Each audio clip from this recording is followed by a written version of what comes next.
So நான் சொன்ன மாதிரி ஃபஸ்ட்டு உங்களுக்கு வந்து விஷுவல் ஸ்டுடியோ கோட் வேணும், கிளைன் வேணும். இது 2 வேணும். புது விஷுவல் ஸ்டுடியோ கோட்னா உங்களுக்கு கிட்டப் கோபைலட் ஆட்டோமேட்டிக்காக வந்துருக்கும். இதை கிளிக் பண்ணிங்கன்னா கிட்டப் கோபைலட் காட்டுது பார்த்தீங்களா, அது வந்துருக்கணும். கிளைன் இன்ஸ்டால் பண்ணிங்கன்னா இந்த இது வரும். ஸோ ஃபஸ்ட்டு என்ன பண்ணால் கிளைன் ஓப்பன் பண்ணிங்க, அப்புறம் கிட்டப் கோபைலட் ஓப்பன் பண்ணிங்க, கிளைனில் போயிட்டு மேலே அந்த செட்டிங்ஸ் ஐக்கானை கிளிக் பண்ணுங்கள். இதில் பார்த்தீங்கன்னா நேராக கீழே வந்தீங்கன்னா விஎஸ் கோட் எல்எம்ஏபின்னு இருக்கும். அதை செலக்ட் பண்ணுங்கள். இதில் வந்து O3 மினி இருக்கா, கோபைலட் O3 மினி, அதை செலக்ட் பண்ணிங்க. இப்போ நம்ம இதை ஏதாச்சும் இதை டன் கொடுத்துட்டு இங்கே போய் சும்மா ஒரு புது டாஸ்க் ஒன்று க்ரியேட் பண்ணி பார்ப்போம். ஓகே, இப்போ இந்த மினி மாடலுக்கு ஹாய் அனுப்புவோம். எதிர்பார்த்த மாதிரி இது ஒர்க் ஆகாது, ஏன்னா அது இப்போதைக்கு ரொம்ப டைம் அவுட் ஆகுது. நிறைய பேர் யூஸ் பண்ணிக்கிட்டு இருக்காங்க. கொஞ்சம் லேட்டாக ட்ரை பண்ணி பாருங்கள், இது ஒர்க் ஆகும். ஏன்னா அடுத்த மாடல்லாம் ப்ராப்பராக ஒர்க் ஆகுது. இப்போ இதே இது O3 மினிக்கு பதில் 4O மினி போட்டு நான் ட்ரை பண்ணி காட்டுறேன் பாருங்கள்.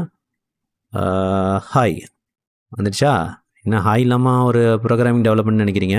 இல்லை என்ன வேணால் க்ரியேட் பண்ணிப்பாங்க. Create a simple to do web app அப்படின்னு கொடுக்குறோம். என்ன பண்ணுறது பார்ப்போமா?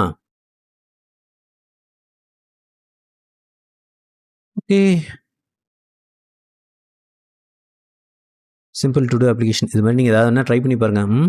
இதை தமிழில் சேஞ்ச் பண்ணி கேட்போமா?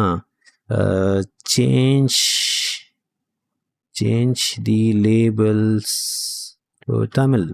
ஓகே, கொடுத்து பார்ப்போம் என்ன ஆகுதுன்னு பார்ப்போமா? முடிஞ்சிச்சு.